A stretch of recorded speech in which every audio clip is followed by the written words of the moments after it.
The Chinese Civil War, also an era I know nothing about. So apparently the Japan War was over. China was kind of fucked. They had to put everything in there. Meanwhile, in the mountains of Yan'an, Mao Zedong and his people were always fucking a bit with the Chinese, always stealing weapons and shit, a bunch of fucking stuff. And one day he came out of his mountain, took over China, and acted like he's the big boss. So something like that, right? Let's see. By Squarespace. I don't know. Whether you need a domain, online store, or website, make it with Squarespace. Ja, mein Schatz. Lisa can't log into The Sims. We gotta help her real quick. But Lisa, I gotta wear pants for this. No. One sec, Lisa. We're gonna log you into EA Origin so she can play The Sims. One sec. Oh, I need to wear pants, dude.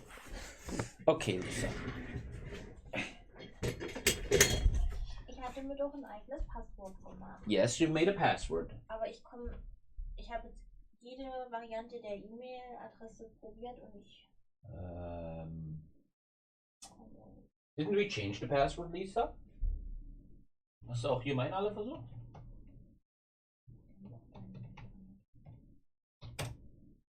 Ich hatte mir doch ein eigenes gemacht. Mach doch einfach ein neues, forget your password. Ja, aber ich komme doch nicht in die E-Mail rein. Du musst den Laptop oder anmachen und links. Doch, hier, da. Da ist er. Ach so. Das ist die. Okay. Versuch das mal. Aber ist das die richtige E-Mail-Adresse? Oder Old-Punkt oder... Das musst du links unten mal gucken. Okay. Ja, mit Punkt. Ja. Ja. Schön. Dude, fuck wearing pants. It's the worst thing in the world. Okay, let's take a look here. Get educated. Today, we'll be exploring how pants. China transformed into a communist state despite thousands of years of dynastic rule.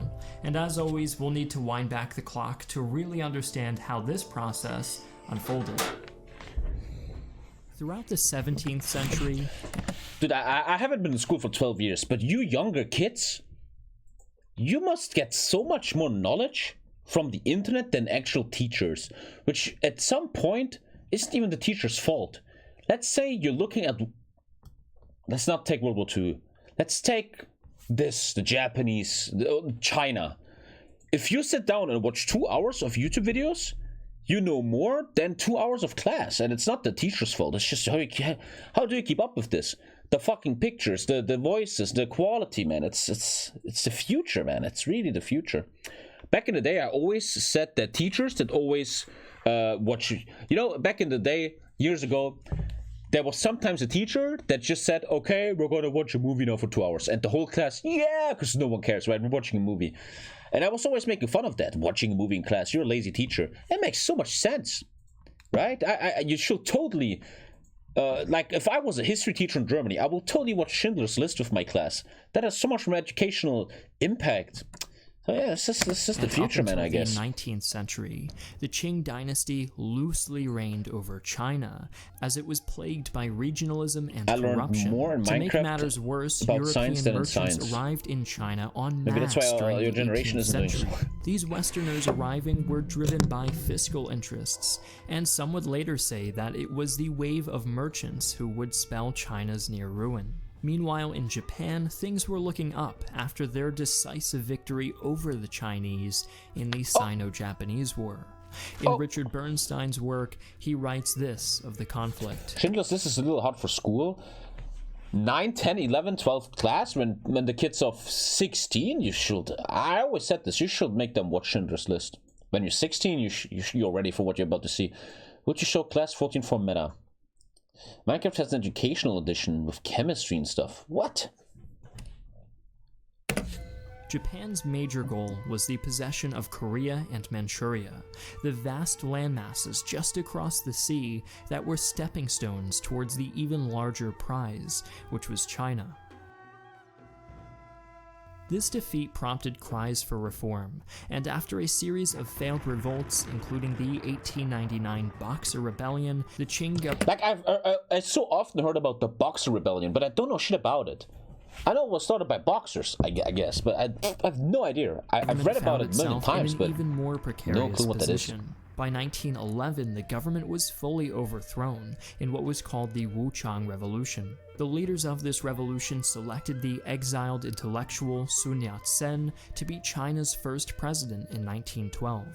However, their territories were limited to southern China. Meanwhile, the boy emperor boxes because of the emblem. remained in power in the north. He was backed by General The Qing Empress wanted all foreigners out of China, and she ordered the Boxers to kill them all. Yuan Shikai, who had the largest army in the region, and therefore pretty much called the shots.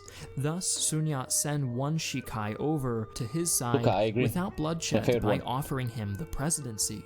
From there, things didn't exactly go as planned. Yuan imposed a military dictatorship and exiled Sun Yat-sen after he formed the opposing Kuomintang, or KMT. In 1916, Yuan proclaimed himself Emperor of China, pretty much missing the point of the rebellion entirely. He quickly lost much of his support, and after his death, China was once again balkanized. I mean, the worst things about revolutions is that most of the time, if your revolution works, you just replace the old system with a new one that's just has almost equal the problems, man. Into regions under the control of local warlords. After Yuan died, Sun Yat-sen returned to China, and at the helm of the nationalist Kuomintang party, was able to take power and impose yet another military government in 1921.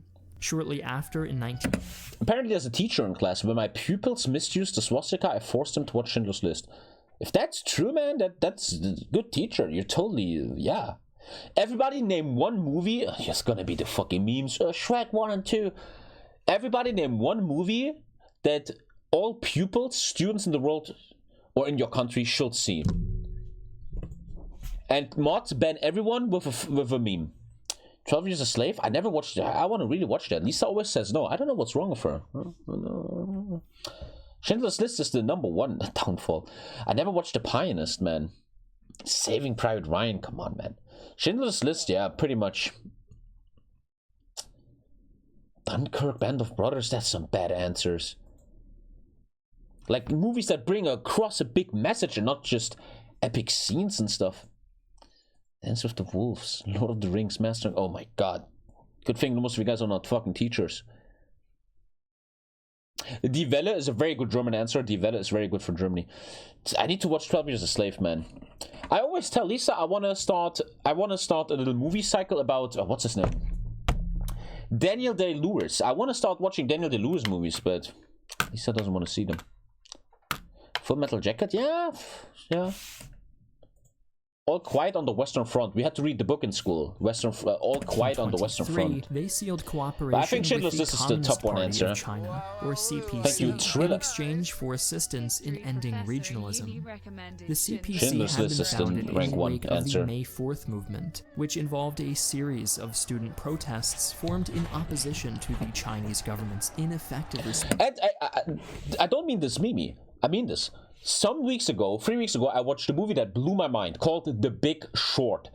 You shouldn't watch it in school, but I think everybody needs to watch The Big Short because it shows how fucked our Western world is and how we are all fucked. Response to the Treaty of That Versailles, movie blew my which mind, man. transferred what was formerly Chinese-owned land to the Japanese. Best movie I've seen in a long time. The May 4th movement popularized Marxism as a radical alternative to the Kuomintang. Really, the only reason the CPC aligned itself with the KMT was so it could spread communism as it liberated each warlord state with the assistance of the much stronger KMT. In 1925, Sun Yat-sen died, leaving China in the Lots hands of economic of classes make you watch Big Short. who 2 years later initiated what was known as The the boy in striped White pajamas? Terror Yeah. in response to a communist plot to overthrow him. This resulted in the deaths of thousands of members of the CPC.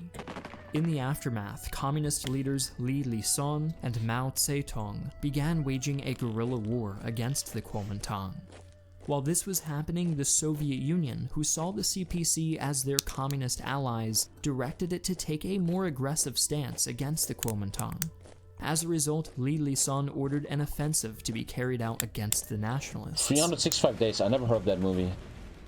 It was a disaster and led to his replacement by a group of Chinese intellectuals called the 28 Bolsheviks.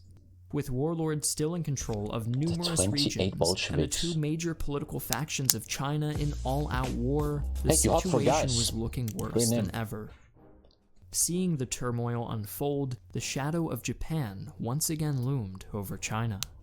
In 1931, they sent roughly 45,000 men to occupy Chinese Manchuria. With no troops to spare, the 45,000 Kuomintang is was so low if forced you to think about it. concede without resistance. To take this entire area. Chiang now Thank you, Alpha understood Fetus. that Thank he you, man. needed to defeat the CPC before China was fully invaded. To this end, Chiang assembled the largest Kuomintang army yet, and in 1934 encircled Mao's guerrilla forces stationed in the mountains. The climax of this episode was the Long March, which began when the CPC devised a near-suicidal plan to break through Chiang's encirclement and march over 6,000 miles to regroup in the north. About half of the CPC's forces were lost when crossing the Hannibal move Shan over here, River, Jesus. a decision which the 28 Bolsheviks shouldered responsibility for. In the wake of this debacle, Mao took control of the communists. By the time the remnants of the CPC reached their northern destination, only 10% of them were still alive, prompting Jesus Mao Christ, to launch. man. Actually, you gotta give Mao Zedong and the communists some slack. They got destroyed, man. 10% left, and they still take over China in the end. Fuck. A massive It's pretty recruitment crazy, effort. man. Recognizing kinda an that if the achievement. Japanese invaded, both they and the Kuomintang would be destroyed, Mao sought to form yet another united front. Chiang was vehemently opposed to the offer, but his generals weren't. They took matters into their own hands, taking Chiang hostage and pressuring him to accept Mao's offer. Chiang eventually decided to accept and formed what was called the Second United Front in 1937.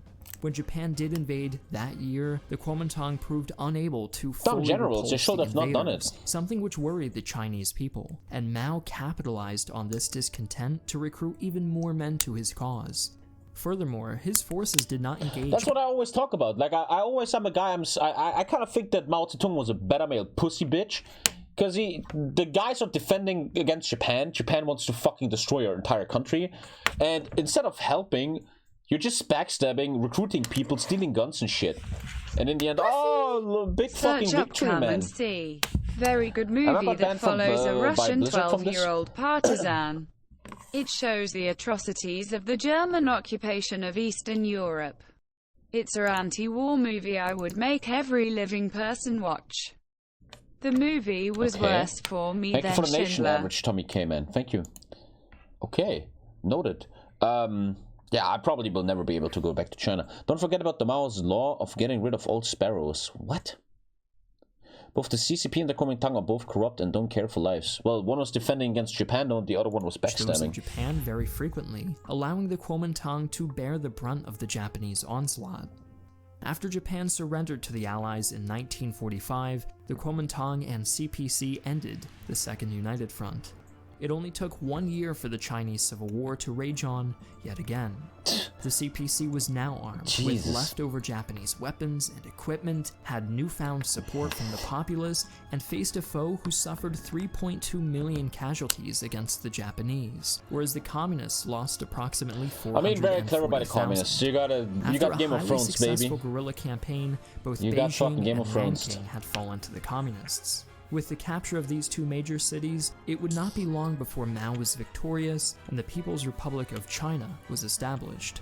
Chiang Kai-shek and the defeated Kuomintang government went into exile in Taiwan in 1949, which to this day still has the official name of the Republic of China.